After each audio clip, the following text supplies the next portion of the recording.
이 목사의 5분 갈라디아서 4장 21절부터 31절까지의 본문 묵상입니다. 갈라디아 교회 성도들에게 이 편지를 쓰면서 바울은 많이 섭섭해하고 있고 또 화가 많이 나 있습니다. 처음 갈라디아에 갔을 때 갈라디아 사람들은 바울을 마치 하나님의 천사처럼 그리스도 예수처럼 영접해 주었었습니다. 바울의 아픈 눈을 보고 안타까워하며 자기들의 눈이라도 빼어줄 것 같았던 사람들이었죠. 바울이 전한 복음을 듣고 그들이 예수 그리스도를 믿었고 그렇게 세워진 교회였습니다. 그런데 거짓 교사들의 가르침으로 다른 복음을 따르게 되었고 바울을 사도로 인정하지 않고 마치 원수처럼 여겼습니다. 사도의 입장에서 여간 섭섭한 일이 아니죠. 그런데 사도가 정작 화가 나는 일은 갈라디아 성도들이 자기를 배신한 것보다도 복음을 떠나 다른 복음을 쫓아갔다는 데 있었습니다. 물론 이 두 가지는 연동될 수밖에 없죠. 바울의 사도권과 바울이 전한 복음이 나뉘어질 수 없기 때문입니다. 그것이 너무 화가 났던 사도는 지금이라도 당장 달려가 너희들에게 언성을 높이며 꾸짖고 싶다고 말했습니다. 오늘 본문의 첫 구절은 바울이 전한 복음을 떠나 다른 복음을 따르는 자들, 그래서 율법 아래 있고자 하는 자들에게 이렇게 따져 묻습니다. 내게 말하라. 율법 아래에 있고자 하는 자들아, 율법을 듣지 못하였느냐.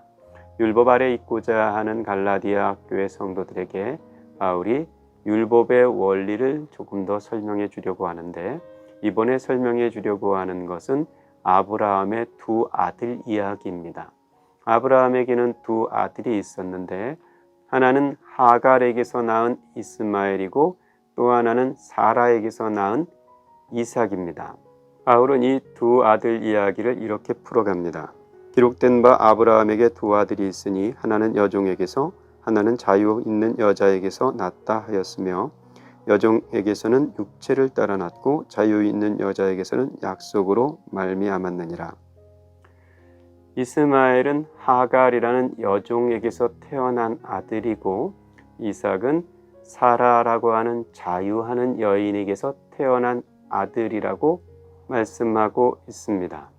여종에게서 난 아들을 육체에서 난 아들이라고 말하고 있고 자유하는 여인에게서 난 아들을 약속으로 낳은 아들이라고 말씀하고 있는 거죠. 그러니까 아들 그 자체가 중요한 것이 아니고 어떤 아들인가가 중요했습니다. 이스마엘은 육체를 따라 난 아들이었습니다. 하갈에게서 인간적인 생식 기능을 수단으로 만들어낸 아들이었죠.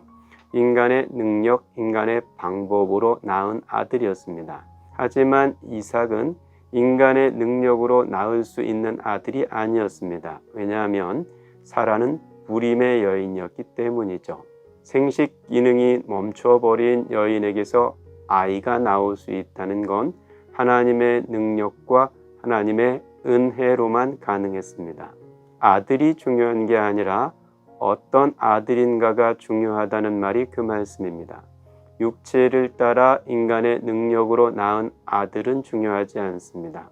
하나님의 능력으로 인간의 불가능성을 넘어서 은혜로 주신 아들, 그게 약속의 아들이고 그 약속의 아들만이 하나님의 자녀로서의 계보를 이어갈 수 있게 됩니다.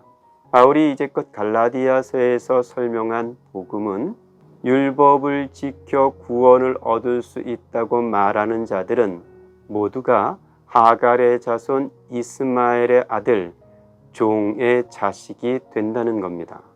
그렇지만 아브라함의 약속의 자손으로 오신 예수 그리스도와 합하여 예수 그리스도를 믿음으로 난 사람들은 저 이삭과 같이 약속의 자녀가 되어 하나님 나라를 유업으로 받을 수 있다는 말씀이죠.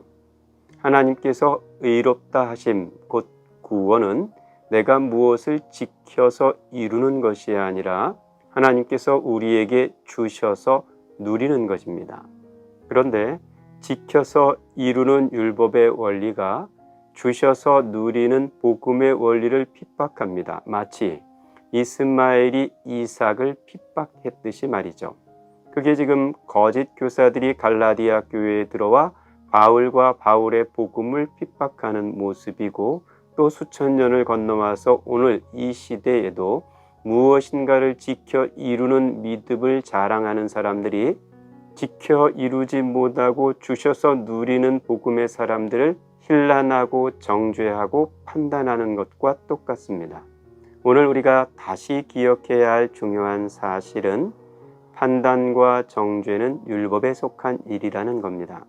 그 손가락질은 스스로를 종노릇 하는 길로 빠져들게 합니다. 혹은 내 자랑, 자기 의의 깊은 늪에서 허우적거리게 합니다. 하나님께서는 내가 지켜 이룬 그 무엇으로가 아니라 내가 지킬 수 없는 자리에서 내 불임의 불가능성을 인정하고 하나님의 은혜에 무릎 꿇고 두 손을 벌린 그 자리를 통하여 선물처럼 찾아오는 것입니다. 그것이 겸손한 그리스도인의 모습이고 하나님의 한량없는 자비와 은혜 앞에서 감사하는 성도의 모습이라 하겠습니다.